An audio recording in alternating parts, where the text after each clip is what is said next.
Clay shooters, it's that time again. These guys aren't just anybody. They're good. It's time for the Dead Pair Podcast with Jason Rambo. Does your brain hear what your mouth is saying? And Sean Alley. He's large and in charge. Here to bring you all things sporting clays, from the ins and outs, tips and tricks, news and gossip from pro shooters, service and industry specialists, coaches, clubs, and more. Often imitated, never duplicated. And now, ladies and gentlemen, the one and only... Welcome, everyone, to the Dead Pair Podcast. We're back. Yes, we are. And energized by KLAMO Game Boy US. I'm Jason Rambo. With me, the man that's large. Well, he's just large. Really? You're not going to finish that whole thing? Large and in charge. What's up, Mr. Alley? Just, looking forward to spring. Good weather coming finally. It's been a long, cold winter. Yes. And I am getting flooded already with 5-stand orders. Nice. That's good. Good for you. You people are wanting your 5-stand package that I've already discussed on an earlier podcast.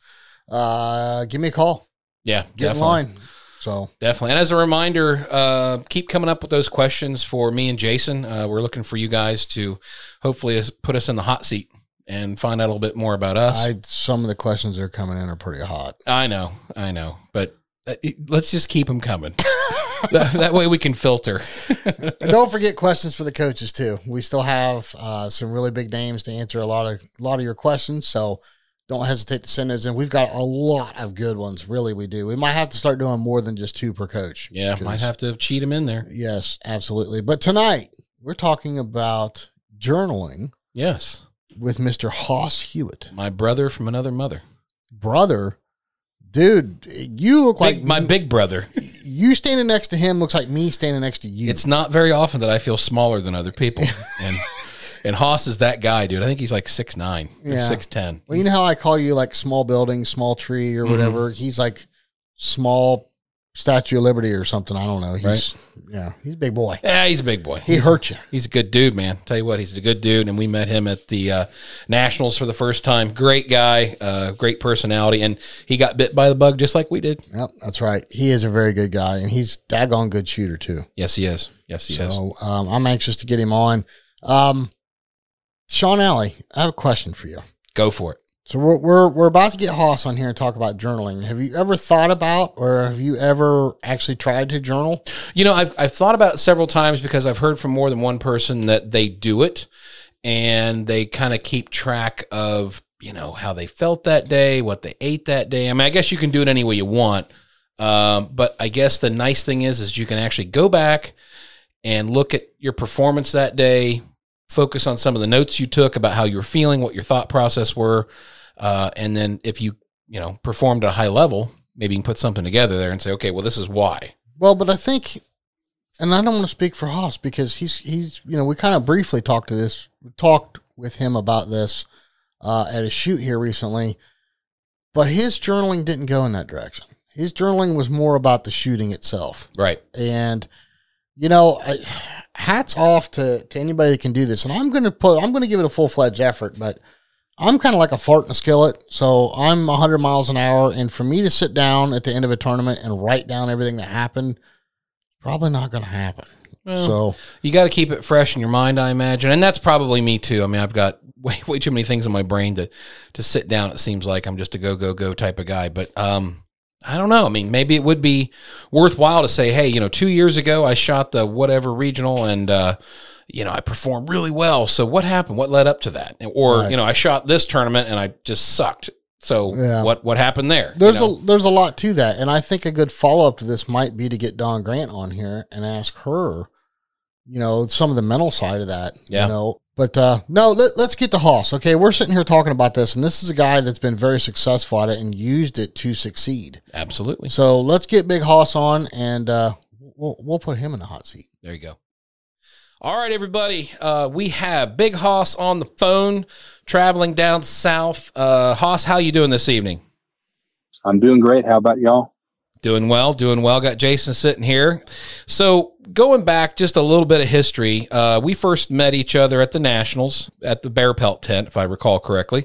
You were kicked back, and I'm like, here's a guy that's a little bigger than I am, and I don't too often feel like I'm small, but you're a big. Yeah, I bet you're a big on a lot of people. Yeah, you're a big fella. You're a big fella. What are you, like 6'9"? Is that how tall you are? Correct.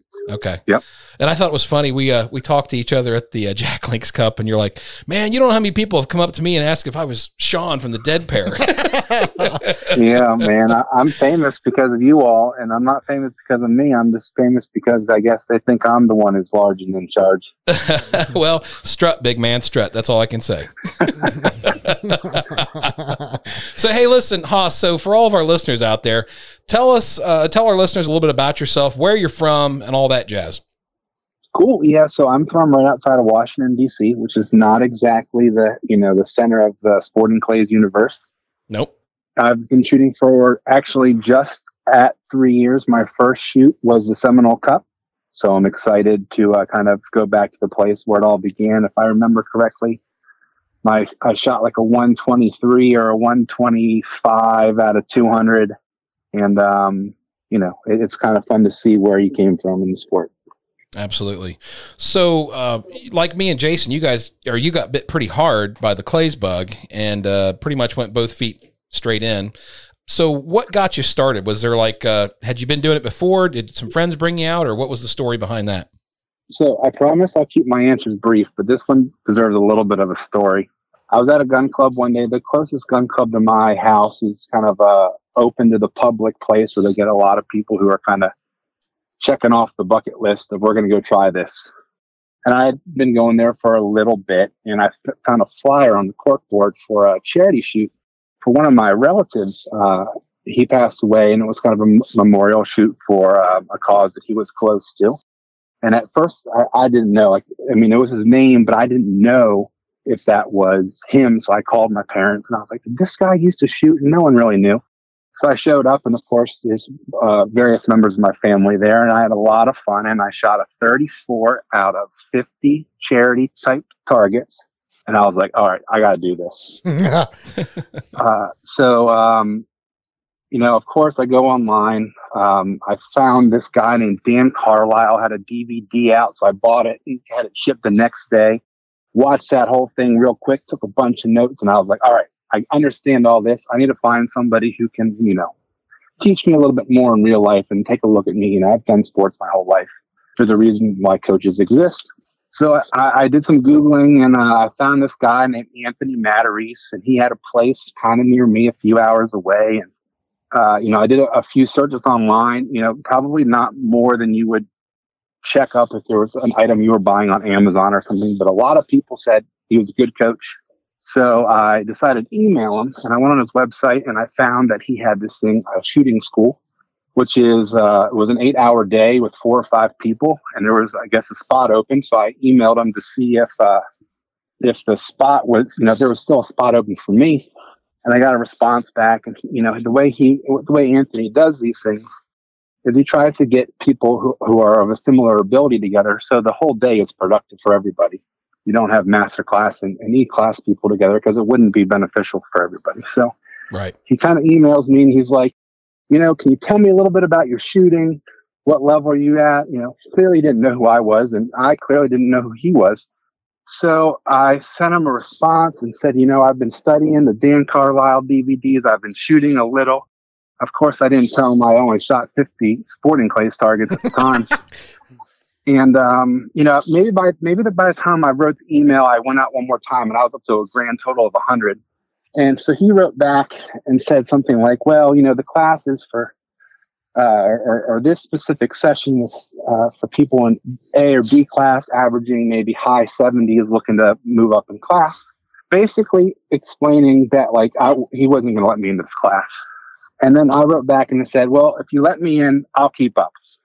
And he let me into the class. I get there in the morning, and I thought I sacrificed by waking up at 5 o'clock in the morning and driving a few hours. There was a guy from Pittsburgh, which is probably, 6 or 8 hours away. I could be off on that. There was a guy from Alaska, a guy from England, and I was like, oh my goodness, what is going on? So he does a little classroom session. You know, we talks about kind of like inserting and stretching the lead. We got to the first station, and I don't know where to put my feet. I don't know what I'm doing. We got about a 25 or 30-yard crosser. And the way that he does these is he puts everyone's in front of the cage, and you know, we're all on the line, so everyone's safe. And he kind of has everyone go down the line and shoot the pair. Well, I was last in the line, and I was out of place, and my gun didn't fit, and it was kind of a mess. But the first guy went, and he went lost pair. The second guy went, he lost pair. Third guy lost pair. Fourth guy lost pair. And that was up to me. And I hit the first one, and I missed the second one. Didn't matter. At that point, it was game on. I remember the next thing we went to was like a 30 or 40-foot scissor lift, and I was like, oh, my goodness, you got to put some on the target all the way up that high? And then later on, we were going to a stand, and there was this thing that I read the sign that said something like "Battois," and I was like, "What is a Battois?" and so that's how I knew I was. I did not know like Anthony was like, you know, the instructor or one of the top instructors in the U.S. or in the world at the time. So he had me literally from the beginning. I owe him a lot, but that's how I got started. And then at the end of the class, I was like, "Hey, I need to come back for another lesson." But this time individual, and that's how it began. Nice. So, okay, back up just a second. What clubs are close to you? What would you call a home club? Yeah, so I would say I have 3 home clubs, and when I say home clubs, the closest one's probably 45 minutes away, and that's Prince George's County Trap and Skeet. They also have Sporting Clays 5-stand wobble, a bunker if it's open. So it's actually a great facility. But again, it's that kind of, there's a lot of new crowd that shows up, which isn't bad, but it's just a different environment than what we might be talking about from our regular, talking about shoot reviews and what we're going to do on the NSCA type tour. Right. My next, the club I really consider my home club is M&M. It's about 2.5 hours away, but I try to go up there at least once a month for a good full day of training. Hopkins and Schrader's and the Eastern Shore is about the same distance away, just a different route over the Bay Bridge. So fast forward a little bit, and you were taking lessons with Anthony. You're starting to shoot well, and because of that, what direction did that give you for going to some of these big shoots every year? So I don't think I ever really talked to anybody about this, but I figured that if you're going to go compete with the best, I'm a very competitive person. If you're going to go compete with the best, you got to go see the biggest target. And at the time, I think I was just too late to register for the Gator Cup, which I'd heard great things about. I'd also heard great things about the Seminole Cup. So I said, that's the next biggest, best shoot. That's where I'm going. And then the game was on after that, huh? Yeah, so I've attended mostly large shoots. I still attend some local ones. Joe Skull is relatively close, maybe 3 hours away or so. So I go to a few of his shoots a year. Of course, Hopkins throws a bunch. I'll hit a few of those a year, but mostly it's big shoots, Jack Link, Seminole, Gator Cup, those sort of things. Gotcha. And now along this journey here, you have got a level 1 instruction. How why did that come about? For 2 reasons. One, I've coached my whole life. I've coached various sports, and I felt like this was a natural continuation. I love seeing people succeed. I love light bulbs going off in people's heads. I love, helping people achieve their goals. So that was something I was interested in. I guess that's really the main reason. But the other reason was just to learn more. It was local. If I don't have to travel 8 hours, it's really nice. Right. Do you have students you work with? I mean, are you coaching regularly or? Yeah. So I got the level 1 like last fall. Unfortunately, as we were just talking about, it's gotten quite cold in our area. So there hadn't been a lot of shooting. Like, I think this whole year I've shot like 1,300 targets, and 700 or 800 of those came at the Jack Link. So it just shows, it's abnormally cold, I guess. So there hasn't been too much during the winter, but I expect it to pick up as the weather gets a little bit nicer, and hopefully that will start right around now. Yeah, well, that's like most of us up here in the north. I mean, sometimes it's just so bad you don't even want to be outside. So we get it. Yeah. So Hassan, when I ask a question, I ask a lot of people. I know you've only been shooting for 3 years. Was there a moment when like the light bulb clicked, or was there like something that you learned that changed the way you shoot or really affected the way you shoot and it made you a better shooter in a big way? I think the biggest thing was around vision, really making sure your eyes are still. And, if the barrel and the target are moving at the same speed, it adds some clarity to your vision and makes things a little bit more crisp.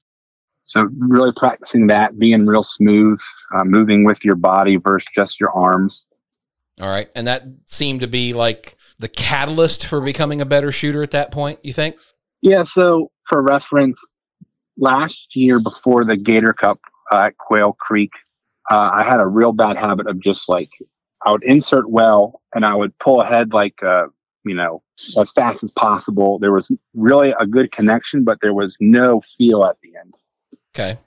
I got that worked out. I shot a bunch, kind of ruined that bad habit, but also to, prepare for the Gator Cup. Of course, last year it was a much nicer winter. And then I went to the Gator Cup and did quite well. I know we can talk about it a little bit later when we talk about some of the journaling and stuff, but I finished second or tied for second in 4 of the 5 events I entered in my class. And the other one was like a 4th, so I wasn't too far back. It's nice to leave a shoot with the check rather than just a bunch of fees, charged to your credit cards. That was cool. I got a bunch of punches, which at the time was fun. Now I'm in master class, and I know, Sean, you feel the same way I do about having to work way up to the top again. Oh, yeah. Oh, yeah. Wait. He said he left with a check. They give checks out at these shoots? Some of them. Man, I must really suck. No, you're absolutely right there. I mean, masterclass, I feel like when I got to masterclass, I wasn't really sure what to expect. And now I know, going to the Jack Links and the Gator Cup last year, when you're shooting against some of the best in the country or in the world, you realize how much work you have left to do. Yeah. So something from the very beginning that I've done is I've always compared my scores to the top guy. So back to my first shoot, I can't remember the number, right? But let's just say, which is called a 123.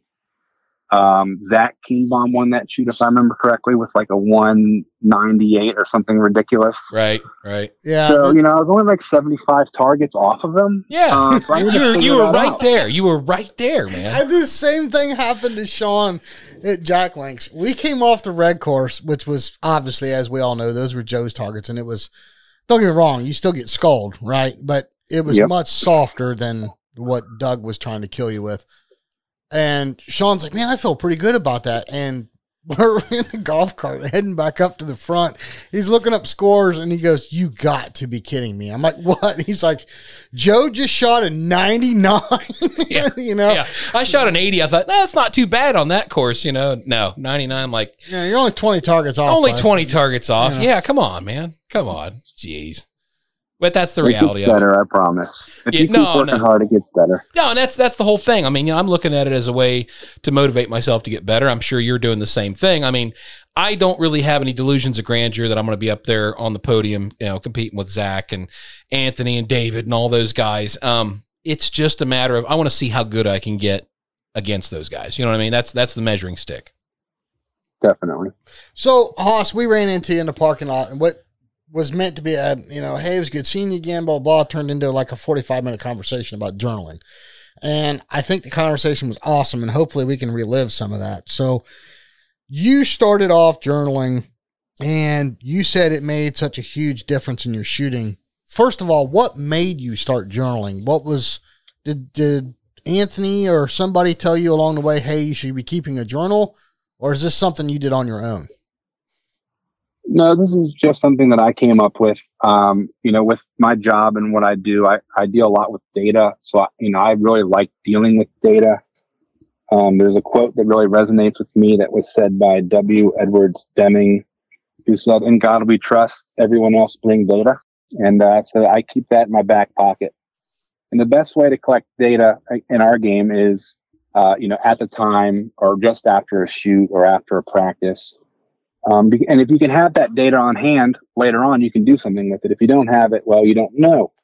And I was trying to figure out what are the top guys doing that I can kind of replicate, or I can, set my practices up in a way to replicate what they're doing. And nobody really had an answer. I mean, people had answers. People said, go shoot 2,000 targets, go shoot 5,000 targets, go shoot, shoot machines dry, things like that. But I wanted something a little bit more defined. I think that's just because that's a personal thing. So I started journaling. I write down what I'm going to practice that day ahead of time. If I can, I write down the specific targets. I'll draw some pictures out. I'll do what I need to remember what I did, what I worked on, and how that felt for practice and competitions. I'll write down every target presentation of the event and a confidence level I had going into that station, amongst other things like how I felt that day or, just how I was feeling. I don't record everything. I don't want to get super detailed because at some point I think it's just too much. Mm-hmm. But, I can tell you what the targets were at a shoot, last year or something. And I can tell you where I felt confident and where I didn't.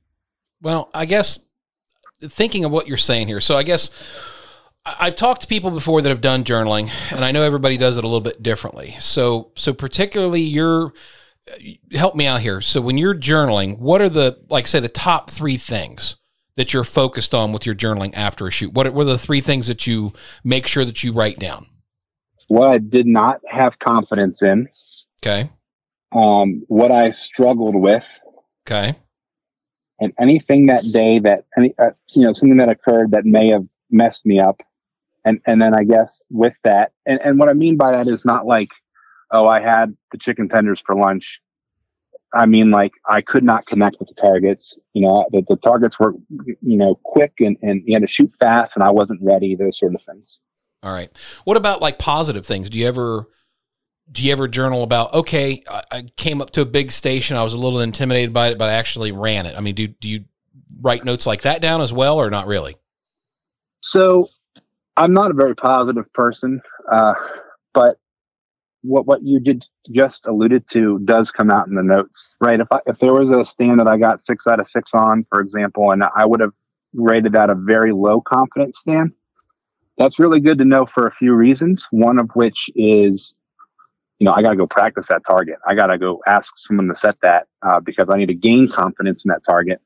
But also, my score could have not been nearly as good without those 6 targets, because in reality, if you're not that confident, you're probably not hitting 6 out of 6 on that station every time. Right. Okay. So some people are real in depth with their journaling. I've investigated this a little bit, and they write down everything, dude. I mean, like, how much sleep did they get, exercise, activities, food intake, even what the weather was like. I mean, you can only imagine, like, if David was doing a journal, he'd be 5 paragraphs in before he got out of the car. But you chose not to do this. You chose your journaling to be specific on the shooting. Do you think that there is value for some people to record those other things, or did you only find value in just recording the shooting? No, I find a lot of value for anybody that needs to concentrate on something or wants to, spend the time to think about that. Then they can journal whatever they want. I know that I'm going to want about 9 hours of sleep from the time I try to fall asleep to the time I actually get out of bed. I'm going to eat whatever I want during a shooting weekend because, you can shoot 2 or 3 events in a day, or, half of the feat task and 2 prelims or something crazy.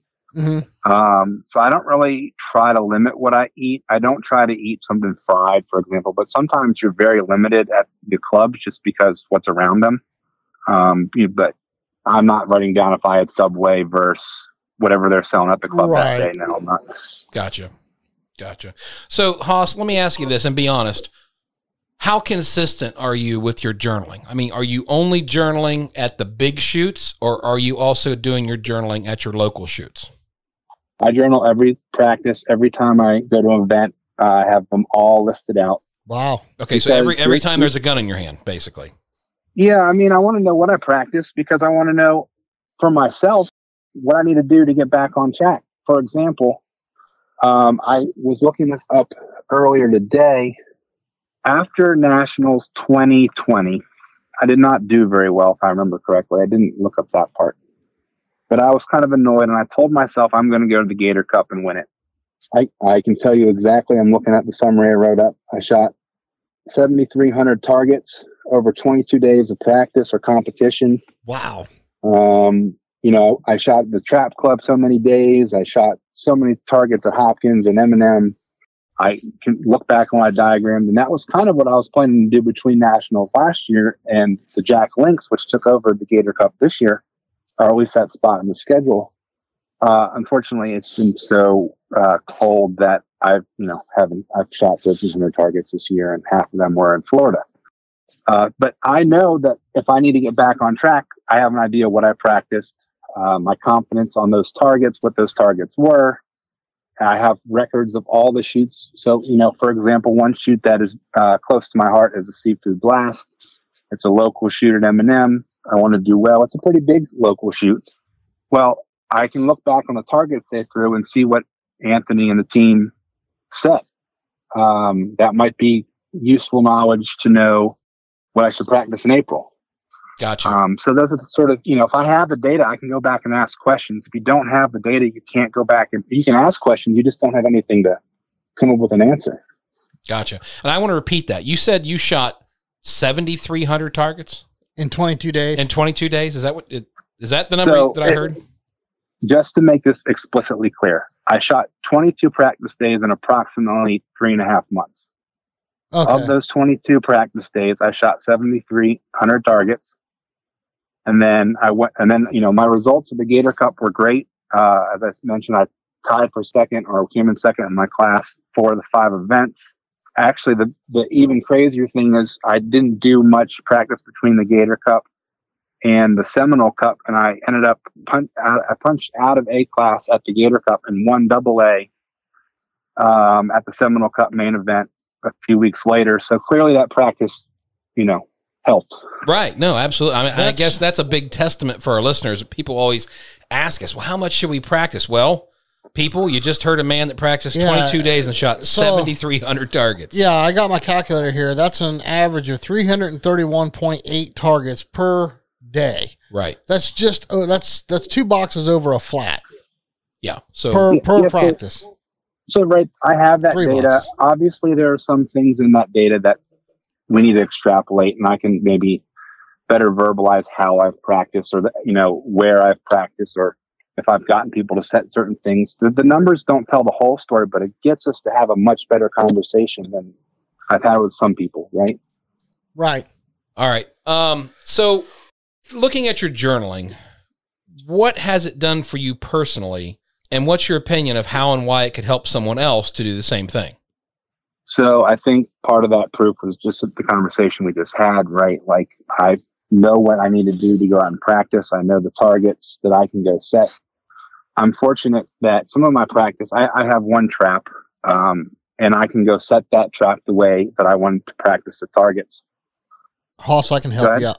Just a little quick tidbit here. I can help you out with more traps, buddy. Here we go. Okay. Yeah, I might need some. The only problem is I shoot them at a club where I have to bring them out and then haul them back home. It's not the most ideal setup, but I'm very fortunate to have that situation. We have carts that roll very easily. Well, I don't want to pull the Joker out on you, but I have a clay bot, so I just there you go. I have a few buttons, drop the tailgate, and let her out and fill her up. Yeah, you can do a lot of work with one of those. Yes. You know, I'm very fortunate to have it. I worked real hard. I saved a bunch of money to buy one. It is a great tool. Do you have to have one? No, right? I mean, I'm in a little bit of a lull area when it comes to if I want to go practice at a club, I got to put in a lot of windshield time driving down the highway. So it helps, right? But I think I kind of forget the original question, but the one thing I would want everyone to think about if they want to improve is to go explore. And what I mean by that is go out and try and test things, right? Like once you get to an idea of, you know, where the barrel is, you don't have to look at the barrel every time. Go out there and explore and see what, you know, maybe maintaining a certain shot is, maybe trying to pull away or starting, you know, inserting behind the target. You know, if you can find targets that are similar, and if one's faster than the other, there might be different ways to approach those when it comes to a tournament or even just shooting with your buddies. I give that same advice for people in the work that I do. It's no different. It's just, it looks different. Obviously, we're shooting a clay target out of the air versus banging your hands on a keyboard. Gotcha. So you kind of alluded to my next question, and we've briefly kind of sort of hit on this throughout this conversation about journaling. Wouldn't you say, and I'm asking, I'm not paraphrasing here, wouldn't you say that journaling is a lot like a pre-shot routine, meaning it's not one size fits all? I mean, you really kind of gotta, if somebody wants to take what they're hearing here and they say, you know what, this sounds like a great idea, I want to do this, they need to kind of explore what works for them, right? So maybe writing down what they ate the night before, the morning of, maybe that is beneficial to them where it's not to you. You know, obviously the shooting is very important. I think no matter what your journal looks like, that needs to be recorded. But I think that as far as everything else, environment, weather, how you felt, did you have enough sleep, all that other stuff, you need to kind of figure out what works for you. Am I right in saying that? Yeah. So you're 100% right. And I think it just matters what your objectives are, what you're trying to measure. If you want to measure everything, you might include everything. I'm really good about getting a good meal for dinner, or making sure I'm eating. I'm really good at making sure I get good sleep. I've learned that you need to hydrate, so I have water on me at all times. Those aren't issues that I have, so I don't need to really journal them. Right. I'm more worried about the targets, what I'm seeing. I will record if I feel tired. If you go to one of the big shoots and you start shooting Wednesday and it's Sunday, you're probably going to be tired, whether or not you have great night's sleep. So some of those things, it's good to know, right? If you have a bad day and you felt tired, well, that is a relevant point to look back on. But I personally am not worried about some of the other things because I feel that I have a good control on them already. Okay. Well, Haas, I know that this is not a one-size-fits-all answer. A lot of this stuff isn't. If somebody's considering starting a journal, what's some of the, in your opinion, what's some of the most important information that you can give them, or advice that you can give them to start off on a good foot and do it well? So I think the first major point is you just start, right? I have like a dollar store journal that I got. It doesn't have to be pretty. It doesn't have to be super structured. I'd make sure you know what day it is. And I purposely count what day it is. So I know, for me, after the World English, it's going to be like, I reevaluate what the next 4 months might be. So just start, have your date, count how many targets you shot, and, what day it is. From there, if you know what you want to work on, I think once you define that, your problem is half solved. If you don't, just write down everything, and eventually you're going to figure out what you don't feel like writing or what you don't find important, and you can leave that out. Okay. Or maybe what was relevant, what wasn't.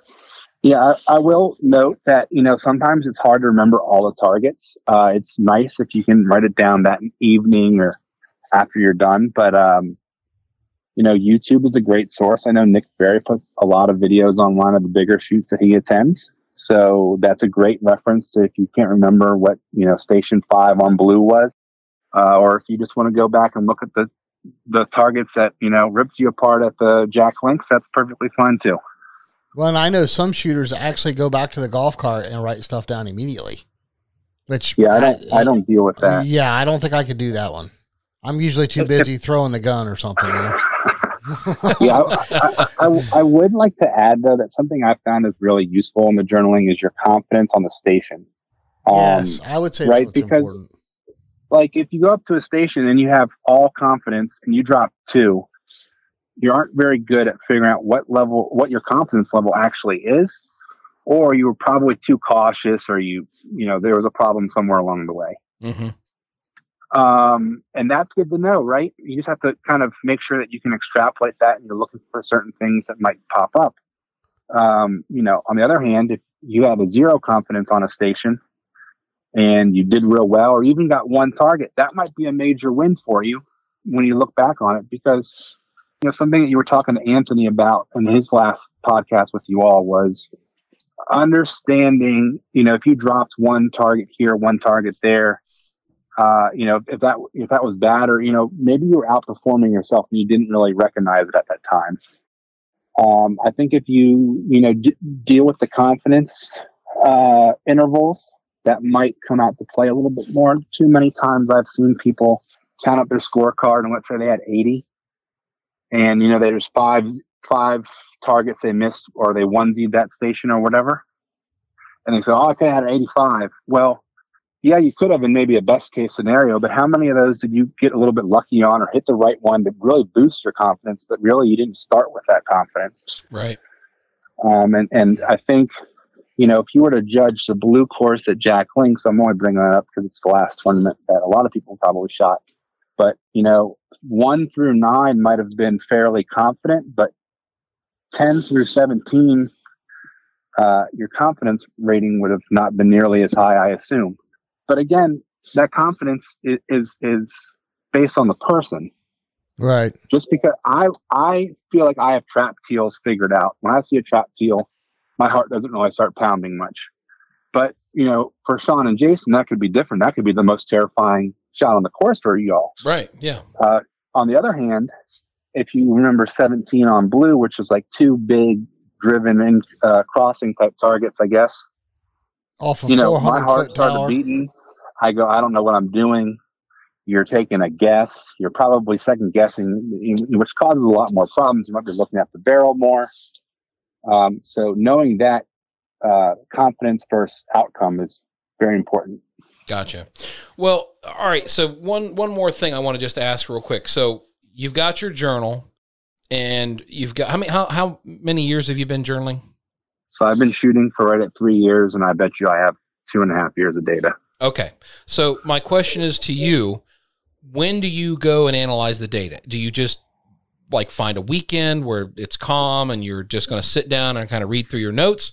Or is it you got an upcoming shoot and you want to kind of go back and touch on some of the things that maybe fouled you up on the prior shoot? Or how do you analyze that data, and how do you put it into making a change? That's a really good question. The first thing I do is, because I know that about 3.5 to 4 months work from the Nationals to the Gator Cup, as I've talked about a few times now, I've been using that interval over and over again to try to figure out what's next. And it might not fit perfectly, but just for using a more recent example, my last big milestone was the AFS event at the Cypress Creek in Arkansas. Right. And then I think about 5 months, that was in December, right? 5 months later is the World English. And so my goals are kind of tied to some of those maybe more milestone shoots, just because it gives you something to kind of concretely tie some of that stuff to. Not because, I have, my goal is to win the World English. Don't get me wrong. I'm going to show up. I'm going to give everything I got. But it's a shoot that you might be able to kind of compare where you've come from or how you've progressed, and since the last time you shot at that club, or where you were 4 months ago. Gotcha. So I would suggest having a longer term horizon, though. Every time I look at the journal, it's like, what am I going to practice this week? Well, I have a list of targets I did not do well at the last shoot. That's what I'm going to think about working on now. If you're local to the club or the tournament, you can usually go and practice those exact same targets, which is super helpful, right? Like, that's like the best type of practice. If you can go reshoot where you may have faltered in your event, that's great. Okay. But that's not always the case for everybody. So I would take, practice in the tournaments. I would take it more of a week by week or day by day, but the larger shoots of kind of, where you want to be, as I would break it out to, 4 to 6 months. Okay. All right. That's fair. I was just curious how you were doing it. All right, Hoss. Well, you listen to the show, and we do rapid fire with all of our shooters on here. So the last time I gave this up to Sean, he screwed it all up. So I'm going to do it. You want to do some rapid fire questions? Sounds great. I'm still trying to remember where I screwed it all up. I mean, maybe one question I don't know. Not living it down. I'm not letting it happen. Okay. So. All right, then. See what I got to deal with, Hoss. All right. So, first of all, what gun do you shoot? Make and model. I shoot a K80 Sporter, 32-inch barrels. Okay. Ported? No. Fixed choke or screw and choke? I use screw and chokes. Okay. Factory stock or custom? I shoot a TSK, which is one of the adjustable stocks. Yes. You said you use screw and chokes. What brand? Right now I'm shooting a pair of Light Mod Rhino Gen 1s. Okay.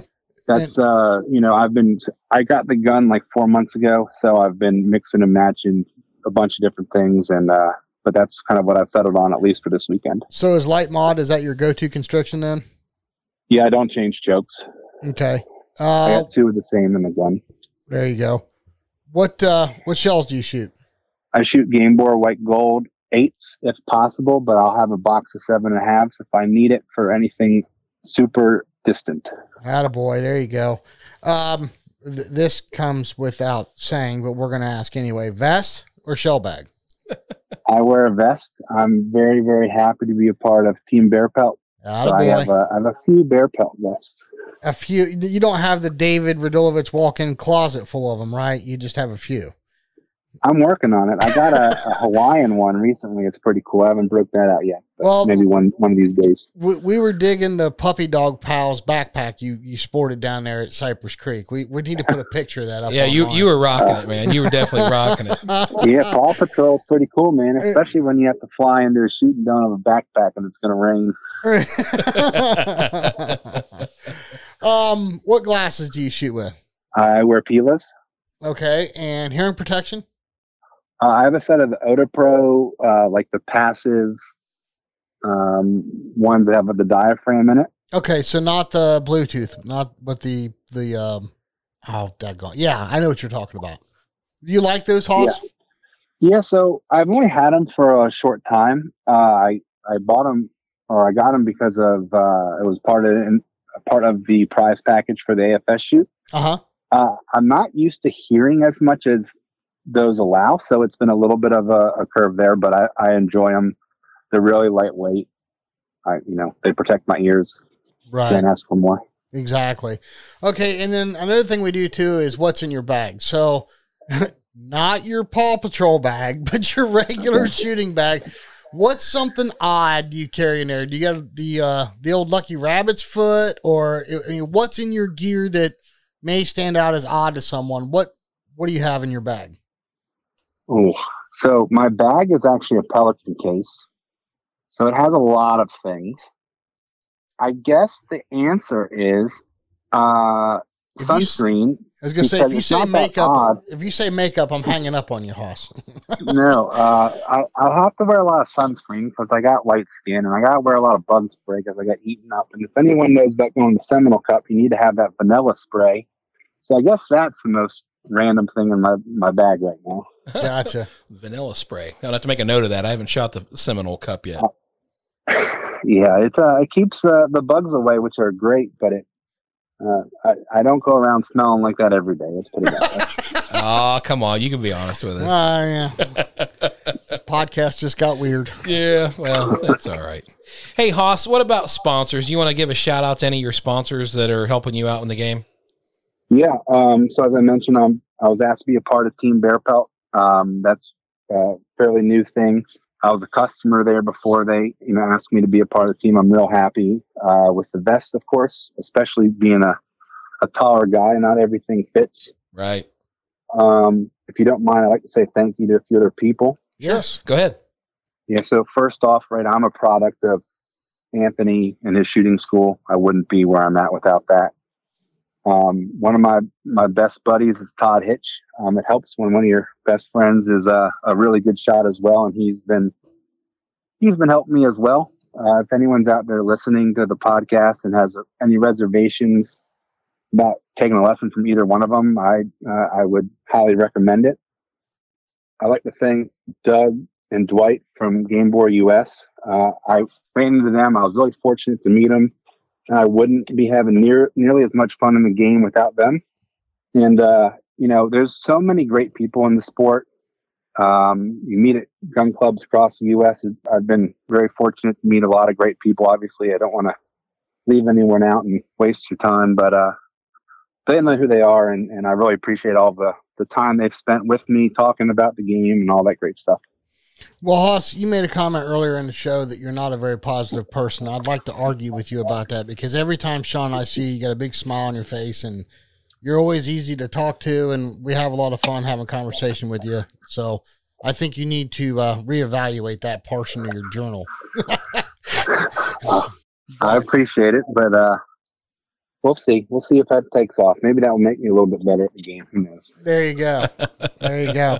Well, we appreciate you coming on and talking to us, Hoss. And I think we got some good information here out to people about journaling. And I know, like I said, I'm a fart in a skillet, and I'm all over the place. But I think I am going to give it an honest effort in journaling and seeing if I can reap the rewards of that.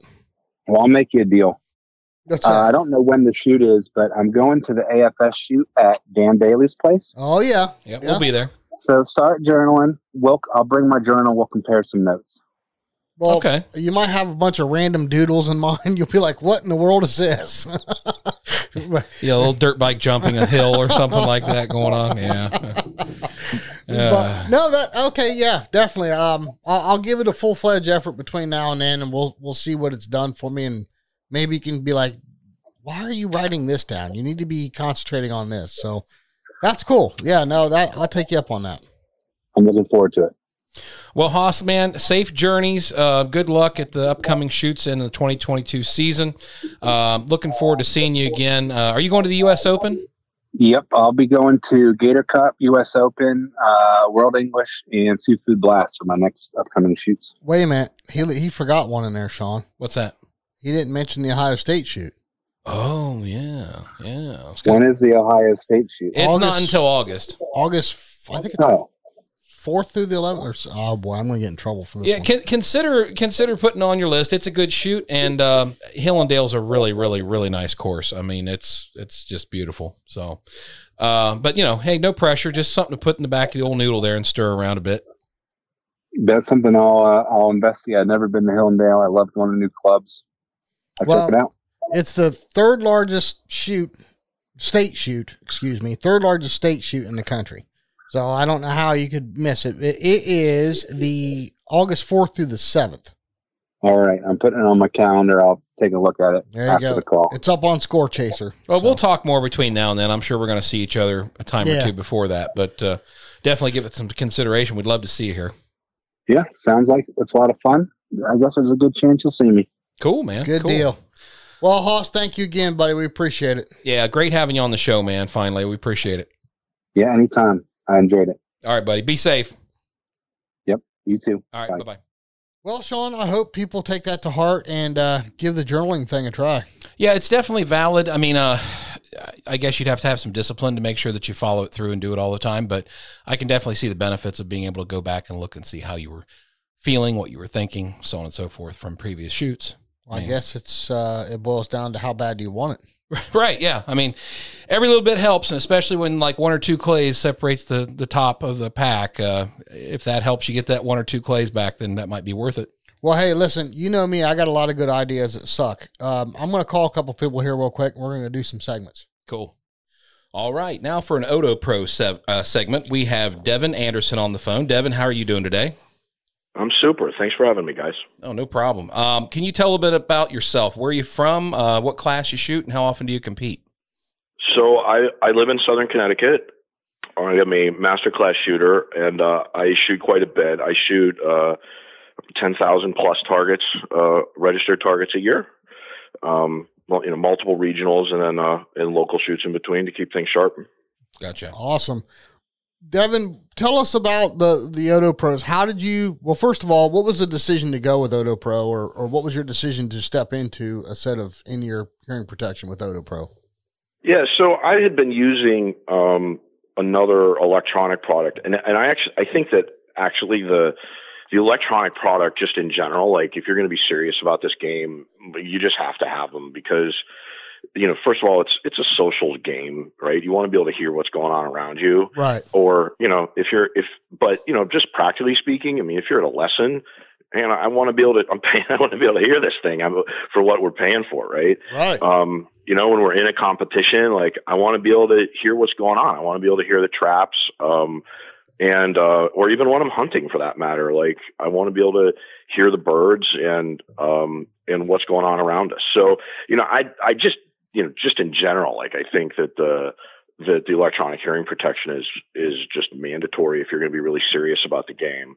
And then also from like a fit perspective, you know, in my case, I've got these things in my ears. If I shoot even a 1-day event and I practice that week, you know, I've probably got those things in my ears 6 to 10 hours a week, right? Or if you're at a regional, I got these things in my ears, you know, 4 hours a day for 4 or 5 days. Like, you know, they got to fit and be comfortable for that whole time. And, you know, I really don't know that there's any other answer than something like this. You know, so I had been wearing a different product and for the 5 years prior to buying these, and they didn't fit quite as well. I mean, they fit fine if I jammed in my ear canal, but they didn't fit quite as well as I wanted to, because they were like seated in my ear canal rather than kind of looping up over the top of your ear, or this part of your ear, that little cartilage above your ear canal. I learned from the Starkey guys actually is called the helix of your ear. You know, I wanted something that actually like fit up around the helix so that, you know, as I was talking or moving around, like they weren't sliding out of my ears. Right. So I met Grace at a shoot, with, you know, kind of, she's really part of the Game Board family. And we got to talking. It was World Fit Task, I guess, down in Mississippi. And, you know, it just became time to replace them. And, you know, I liked the technology. I liked the Bluetooth integration, and away I went.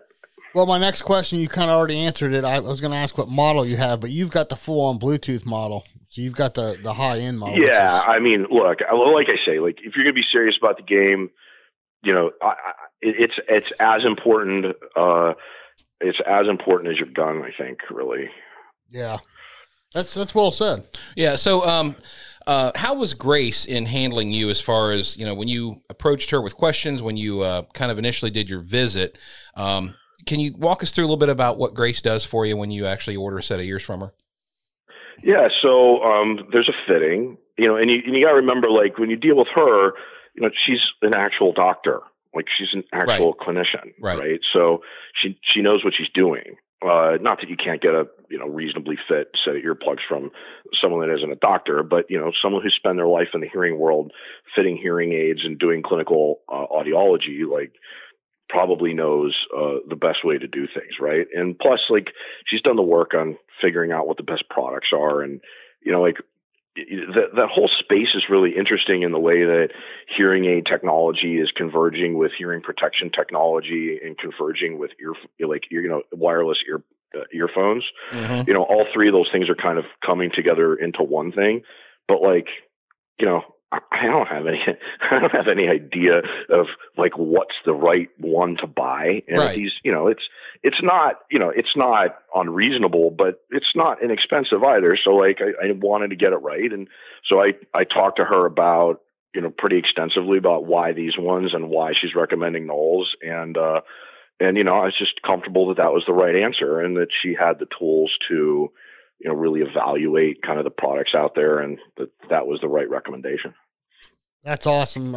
You know, we keep hearing this over and over again from Grace, and of course, Sean and I have the same experience with Grace, and so, but we thought we were kind of a little biased, but it's common theme. The lady just absolutely, her knowledge is unbelievable, and what she does for her customers is unbelievable. Yeah, I mean, she's competent. Yes. Right. And, yes. Sometimes it's a hard thing to come by these days. I mean, I think she processed my credit card walking through an airport, if I remember correctly. Like wow. She called me. Wow. Yeah. I sent her a text like, yeah, please move forward. And like, she called me and I'm giving her the credit card information. I'm hearing like announcements in the background. Like, you know, it's just like, she's very motivated to get it done and provide good service. And I've been super happy with it. That's awesome. And about how long have you had your ears at this point? Let's see. I got them right after the North Central, so I'm about 6 months. Okay. Any issues, concerns, problems that you've had so far that you've had to deal with? I mean, not really. Like, Grace walked me through configuring them, and I'm like a technology guy, so I was like, yeah, no, I know what I'm doing. Yeah, no, just I should have just listened to the instructions. It's a little weird the way they interact with your phone, because the phone thinks they're a hearing aid rather than a earphone or right. like an earbud. So like you got to set it up the right way. But like once I stopped being dumb and just listened to the instructions, it was fine. Yeah. Gotcha. Well, anybody that wants to experience what Sean, myself, and Devin here have experienced, go to OtoProTechnologies.com and experience their great products and what a great customer service person Grace is. Absolutely. So, Devin, listen, thank you very much for spending a few minutes with us. We know you're busy. Thank you very much. Anytime. Be well. All right, man. All right, see you later, Devin. All right, on the phone with us for this Negrini segment is Chris Dorsey, host of Sporting Classics TV. How you doing, Chris? I'm doing well. Thanks for having me on, guys. Our pleasure. So, Chris, we hear that you're a big Negrini fan. Can you tell us a little bit about some of the products that you use for Negrini? Yeah, I mean, look, Sporting Classics TV is a big adventure series. It's traveling the globe, and it's hunting and fishing. So between Negrini and Sea Run, we use it's really kind of my briefcase as much as anything else. Yeah. And it's, it's kind of redefined the category. I wrote about this. I also write for Forbes, and I included them in one of my Forbes columns. But it isn't very often that you get kind of a new product that redefines a category. And when you go from the clunky old metal cases of yesteryear to a Negrini case, I mean, it pretty much is a game changer. Yeah. They're greatly designed, or beautiful design, and they're just got a lot of great features to them. Kind of like going from a Honda Civic to a Ferrari, wouldn't you say? Pretty much. So, yeah. Chris, let me ask, what was your first decision, or what inspired you to buy your first Negrini case? What was it about it that caught your attention? Once I could afford a gun that actually cost more than a case, I decided I really wanted to protect that gun. And it's just so light, it's just so easy to travel with it. And I very often only travel with, say, one shotgun. I mean, they've got multiple shotgun cases. Now they've got these, fantastic all over cases. And I just got a new double rifle case with scopes, and I'm going to be taking that to Africa as well. But it was really, the better mousetrap. It's just a superior product, super lightweight, super easy to carry through airports, et cetera. I live in airports, so it's really nice not to have to lug one more heavy contraption around. And look, at the end of the day, those old aluminum cases, the buckles always broke, the wheels always popped off, and so they're just kind of a pain in the ass. So it was really nice when somebody said, we've got technology and materials now to build something that A, looks great, but B, is just much, much tougher and more effective at the job. Well, that begs to ask a question here, because as much as you travel and as much as much abuse that those cases probably go through, have you had any problems or issues with the cases so far? No, and it's amazing. Not only has it stayed intact and survived, the buckles, the locking mechanisms, all that kind of stuff, they still look good, and how many things can you put through the airline baggage system that at the end of the day, when it comes off that conveyor belt, it still looks as good as when you dropped it off. Not many. Hardly anything. There's something, it's like some kind of a magical polymer or something in the material that just holds its look and its form. Gotcha. Well, if somebody was on the fence and they were thinking about buying a Negrini case, what kind of advice would you give them? Well, at the end of the day, is what is your trip worth? And my son's got a Sea Run case. We went down to the Amazon. We were fishing for peacock bass down there, and he said, "Dad, there is no way I'm not going to have my fly rods and my flies inside that Negrini case. And oh, by the way, I'm not going to check it. I'm going to put it above the seat." So he just doesn't let that thing out of sight. So it's what's your trip worth, right? At the end of the day, it's one more element to make sure your gun, your fly rods get there in good shape, and that's kind of important when you're talking about traveling, 5,000-6,000 miles away, because there isn't going to be any store to pick up a replacement. Right, exactly. So let me ask, and this is going to be hard for you to narrow it down. If you had to pick one feature that really stood out to your favorite feature about the case, what would it be? For me, it's the size, the compact size, and how lightweight they are. And again, for a guy that's been doing this for 30 years, clunking around airports, with these big old metal cases that were always pain. They couldn't, you had to reconfigure your cart just so you can get through the door. And this thing is truly like a little briefcase almost, and it's fantastic. I love that. That's the favorite feature for me is the ease of transport. I'm just kind of a practical guy at the end of the day. Well, you need to put that case to good use and get up here to Ohio. We're going to take you out shooting some sporting clays next time you get a chance. Amen. So, Chris, give us a selfish plug. If somebody wants to check out your show, how do they find you? You can check us out on Instagram, Sporting Classics TV, and you can do that on Facebook as well. And obviously it's airing on Outdoor Channel Q3 and Q4. And new season comes on in July. Excellent. Awesome. Well, Chris, thank you so much for taking time out of your busy schedule to chat with us a little bit. I'm sure the guys in Negrini will appreciate your input, and as well as our listeners. So we wish you the very best for 2022, and hope things continue to go well for you. Likewise, guys. Thanks for having me on. All right. Hey, I was Chris. sincere about that offer. Now, don't you forget about it. Yeah, absolutely. We'd love to take you up here and blast some birds. So that would be fun. Awesome. I'm all about it. Thanks again, Chris. All right, we'll see you, Chris. Good job, guys. All right, thank you. Cheers. Take care. Bye-bye. All right, bye-bye. It's always good hearing from happy customers. Absolutely. I mean, these testimonials that these people are giving, of our sponsors and their products, I think it's awesome. I know I would much rather listen to that than a commercial. Yeah, no doubt. I mean, real life experience outweighs a produced commercial anytime. But hey, back to Big Hoss. Yep. The journaling. Are you going to give it a try? I am. I'm going to do it a little bit different than you are. I'm going to kind of rely on my phone and verbally talk into it and then export it like as an email. And then that way I can have it on my computer and go back and look at the date and everything. Yeah, I'm kind of like got to write it down 3 times type person. And that's fine. I mean, it works for whatever. I'm used to the technology. So it's like that seems to be easier than me than carrying around a pad of paper and pen and trying to write it all down. Chad Roberts calls me Rev Limiter for a reason. Oh, yeah. So he's got a point.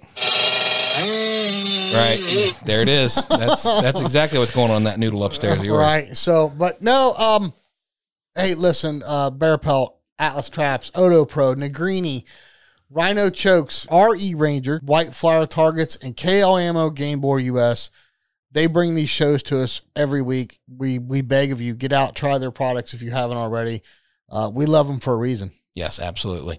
And don't forget to keep those questions coming in for the coaches, as well as questions directed towards me and Jason, because that episode's coming up soon. And the clubs. Yeah, sorry, I forgot about the clubs. Yes, we've actually had some club owners reach out to us and want to know just what these questions are. Yep. We're stockpiling them. We're compiling them.